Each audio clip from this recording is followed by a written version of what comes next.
On April 20th, 2010, at 21:49, the Deepwater Horizon drilling rig had a blowout which exploded and set the rig on fire. Tragically, of the 126 people aboard, 11 lost their lives, 17 others were injured, some seriously. The resulting oil spill was one of the largest accidental releases in U.S. history.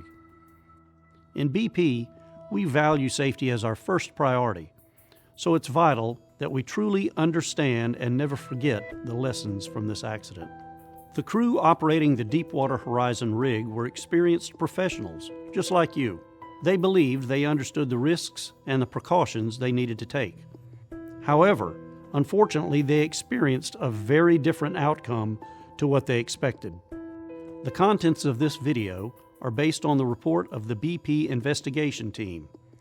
The team used witness statements and testimony, real-time data, computer modeling, laboratory testing, and available reports and drawings to piece together the most probable sequence of events leading up to the blowout. They used that information to identify the critical factors that caused the accident and the key mechanical and operational failures that allowed the blowout and resulting oil spill to occur.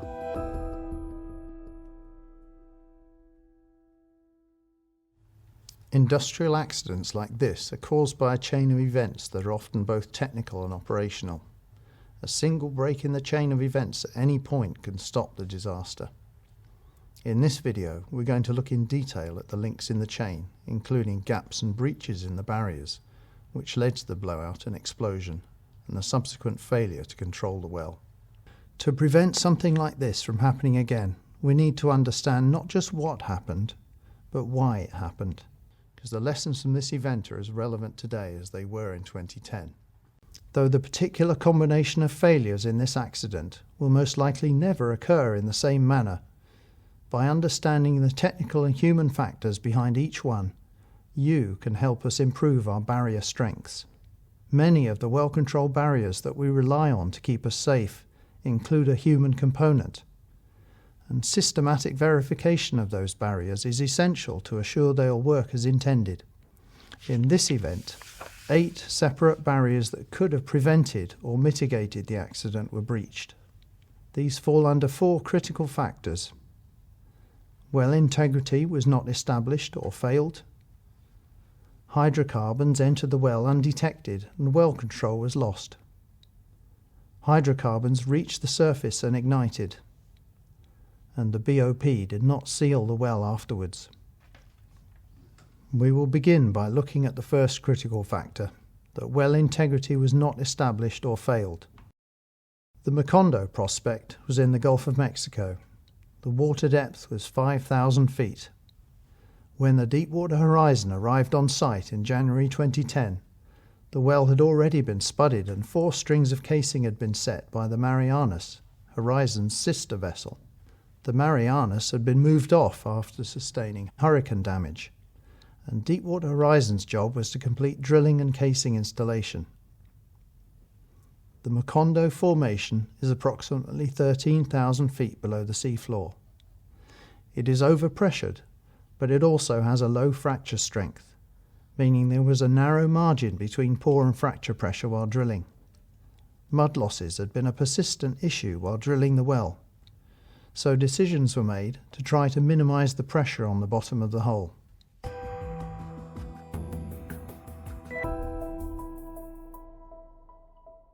On the 8th of March, after 30 days of drilling and over a month before the blowout, during what was initially believed to be a ballooning event, a kick was taken in the 16-inch hole at 13,305 feet.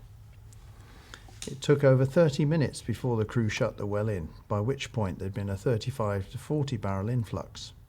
Typically, a kick would be recognized and shut in after only 10 to 15 barrels. On review, this indicates that wellbore monitoring was challenging on this well. And, as we will see later, wellbore monitoring issues were in fact a key link in the chain of events that led to the blowout. Some of those personnel responsible for well monitoring and control on March the 8th were also on the rig on the day of the blowout.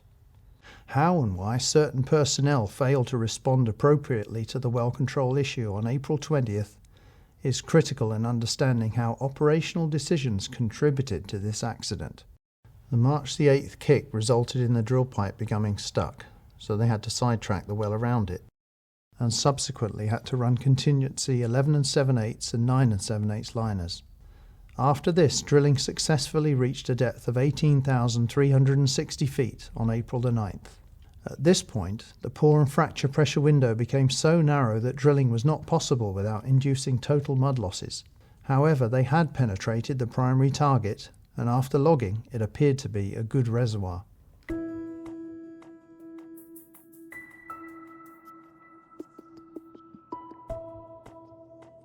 The 9 7/8 by 7-inch combination long string of production casing was then run in the hole. This was a very challenging operation that took 37 hours to complete, but it was achieved successfully.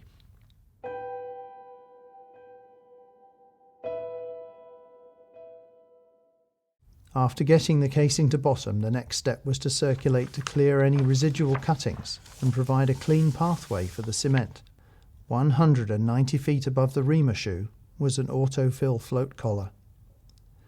This was locked open by shear pins while the string was run to allow the casing to fill with mud and to prevent surge pressures from inducing mud losses. The pins were designed to shear at a pressure of several hundred psi, allowing the float valves to close. In fact, when they tried to shear them, 9 attempts and more than 3,000 psi was needed before they could establish circulation. Afterwards, the circulation pressures observed were about 40% lower than what had been expected. So, there was either some issue with the float collar or with the reamer shoe.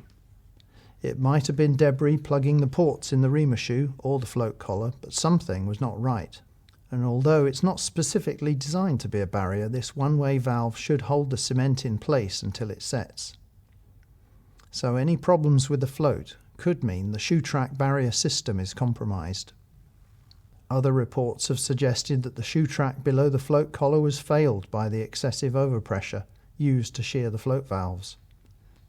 If this happened, the cement would not have been correctly placed across the reservoir sand, so it would not have isolated the hydrocarbons. Whatever the problem had been, they were now able to circulate. With circulation now established, they circulated 6 times the open hole volume, but did not circulate an entire bottoms up because of concerns about losses and washing out the sand. At this stage, the well was overbalanced and under control. Next came a critical part, cementing the well. The last hole section had been difficult to drill due to a reduction in fracture gradient at the bottom of the wellbore. Because of the fracture gradient in the formation, it was decided to use a nitrogen foamed cement to reduce the density of the slurry. It was also decided to limit the cement height to 500 feet above the shallowest hydrocarbon zone to minimize the hydrostatic pressure on the bottom of the hole. During planning of this cement job, a number of risks were identified. Designing a stable, lightweight slurry in which the nitrogen remained admixed with the cement was difficult because of the volume of nitrogen needed to achieve the reduced density at the bottom of the hole. There was also the risk of slurry contamination by oil-based mud. This was particularly relevant because of the small amount of cement used. The total volume was just 62 barrels, of which 50 barrels was the foam cement.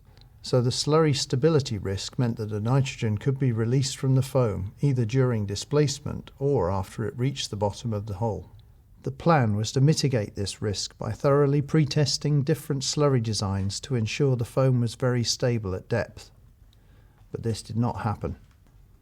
Halliburton was struggling to produce a stable slurry because of the high volume of nitrogen needed to make a foamed slurry function at 18,000 feet. When the cement was pumped into the well, the lab tests were still not complete.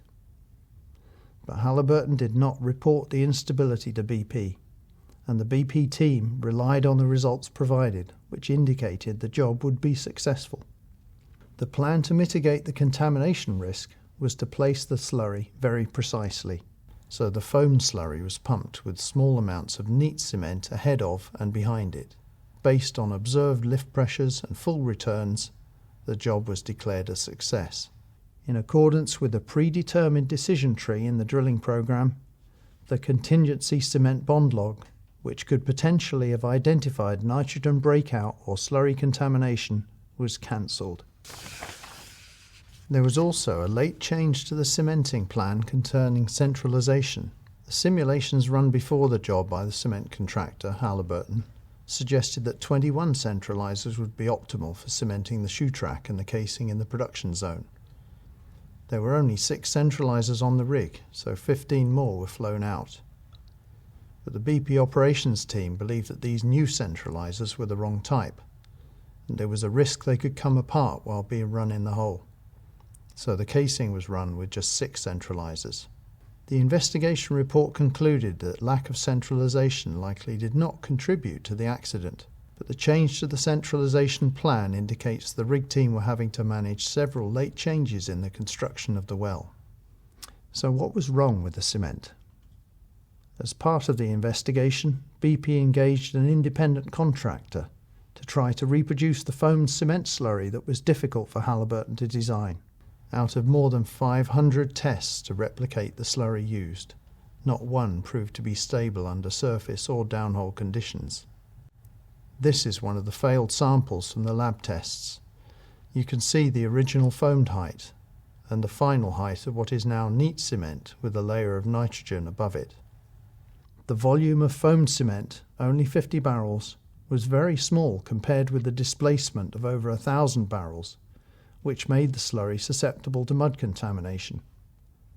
Also, there was 50 feet of rat hole below the casing shoe filled with oil-based mud. This could have led to more contamination as the cement was placed. Contamination could have reduced the foam stability, or it could have delayed the setting process, or both. So the investigators concluded that nitrogen likely broke out of the slurry, whether it resulted from fundamental instability or from contamination. Breakout downhole would have caused channeling and voids in the cement, compromising its sealing capability.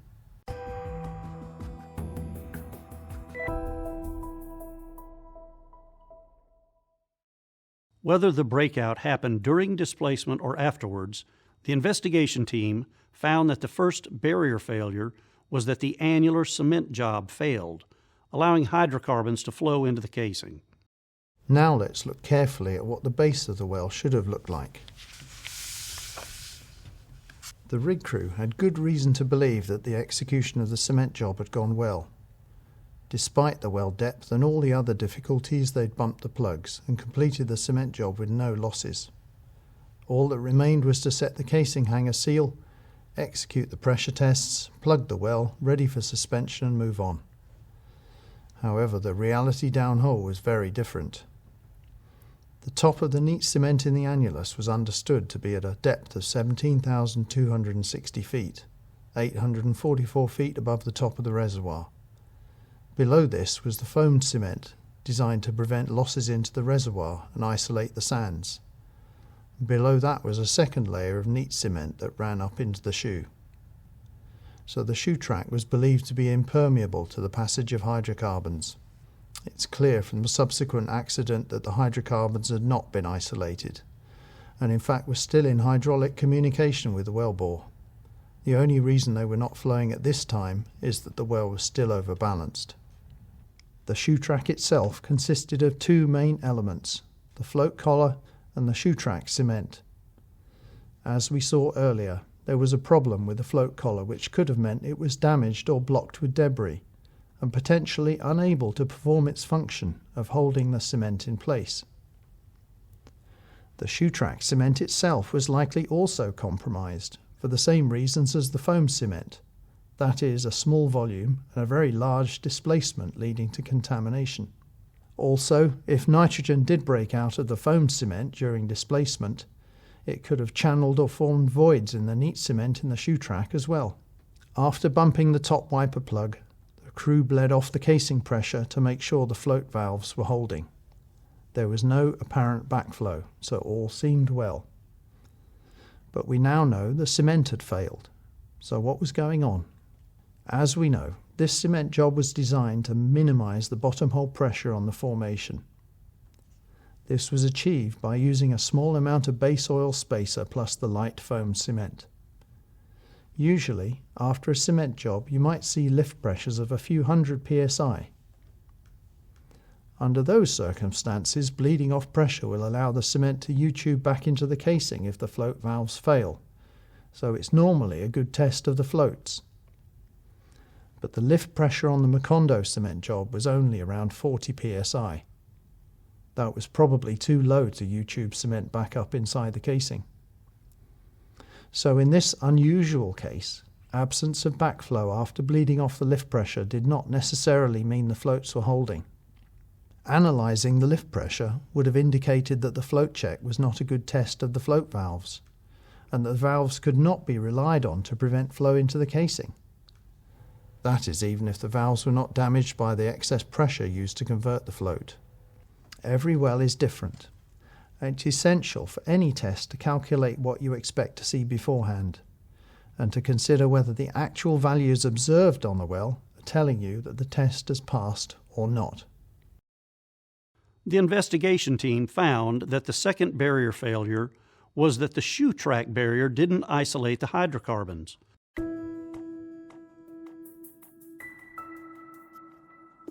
After checking the floats, they set the seals between the wellhead and the casing hanger and pulled out of hole with the landing string.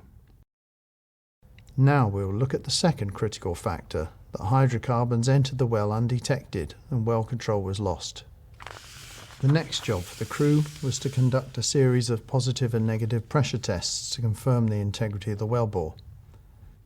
As normal, they began with the positive pressure test. After closing the blind shear rams in the BOP, they then applied 2700 psi via the kill line. The well successfully passed the positive pressure test. But this revealed nothing about the failed barriers at the base of the well. This was because the top wiper plug was solid. Once seated on the bottom plug, it isolated everything below it from the test pressure. So the failures of the shoe track and the annular cement barriers were not known due to the presence of the top wiper plug. The BOP, the seal assembly, and the rest of the casing and wellhead all passed the test, which was important, but that's not where the problem was in this case. So at this point, everything appeared to be going to plan. The next step was the negative pressure test. The point of the negative pressure test was to simulate the reduction in hydrostatic pressure in the well that would occur later when the BOP was removed, and to check for well integrity from external flow. And that includes pore pressure from the hydrocarbons in the reservoir. This was the first time since these formations were drilled that the well would be underbalanced. Bear in mind that although we know from the investigation that the annular barrier and the shoe track were compromised, the crew on the rig had identified nothing yet to give them cause for concern.